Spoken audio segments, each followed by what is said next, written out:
The gentle waves of the Bosporus shimmered under the golden hues of the setting sun, as a brisk wind carried the scent of salt and distant cedar forests.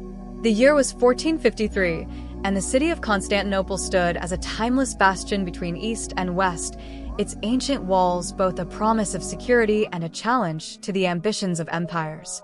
Yet, unbeknownst to the world, this would be the year the Ottoman Empire would declare itself not merely a power in the shadows, but a force destined to shape the course of history.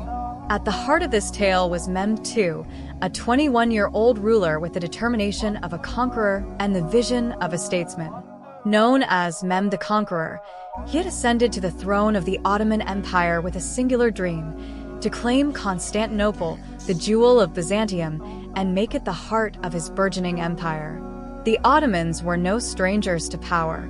Emerging from the steppes of Anatolia in the late 13th century, they had grown steadily, absorbing territories from the crumbling Byzantine Empire and the fragmented principalities of the Balkans. But while their name echoed in the courts of Europe and the bazaars of the Middle East, their identity remained incomplete without Constantinople. The Siege of the Ages. In April 1453, the Ottoman army, numbering over 80,000, encircled the city. They brought with them not only swords and spears, but also a revolutionary weapon: the massive bronze cannon built by the Hungarian engineer Orban. Capable of hurling 1,200-pound stone projectiles, this technological marvel symbolized the empire's embrace of innovation to achieve its ambitions. Over 50 days, the cannon pounded Constantinople's formidable Theodosian walls, which had withstood sieges for over a millennium. Inside the city, Emperor Constantine XI rallied his people, a patchwork force of Greeks, Genoese mercenaries, and common citizens. Their faith and determination held the Ottomans at bay for weeks, but cracks began to appear, both in the city's walls and its morale. Food grew scarce, and the constant bombardment wore down even the most stalwart defenders. Mehmed, ever the strategist, exploited every advantage.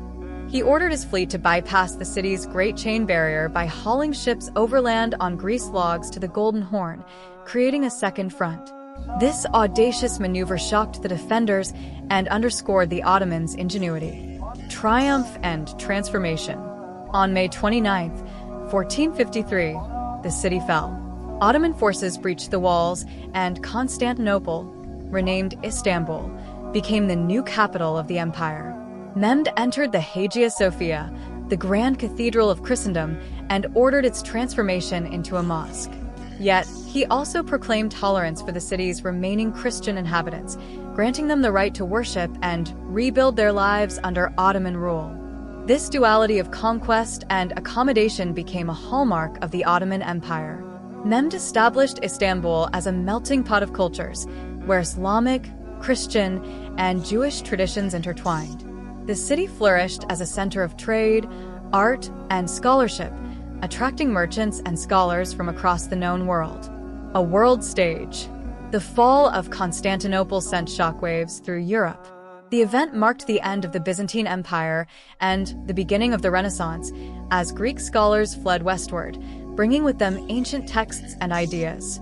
Meanwhile, the Ottomans' dominance of trade routes between Europe and Asia spurred explorers like Christopher Columbus and Vasco da Gama to seek new paths to the east, inadvertently setting the stage for the age of exploration.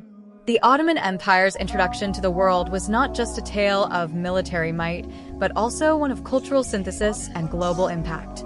Under Mehmed and his successors, the empire expanded its borders to include much of Southeast Europe, North Africa, and the Middle East. The world took note not only of their territorial ambitions, but also of their governance, which blended Islamic principles with pragmatic administration to manage a diverse and sprawling empire. A glimpse ahead. As Mehmed II gazed from the newly renamed Topkapi Palace over the city that had eluded empires for centuries, he knew this was just the beginning. The Ottoman Empire had stepped into the spotlight of history, and its story would unfold over centuries of triumph, challenge, and reinvention. But the next great turning point awaited on the distant horizon. Decades later, in 1529, another Ottoman ruler, Suleiman the Magnificent, would lead his armies to the gates of Vienna, signaling the height of the empire's power and the breadth of its ambition. This, however, is a tale for another time, one where the world would again tremble at the sound of the marching janissaries and the shadow of the crescent moon.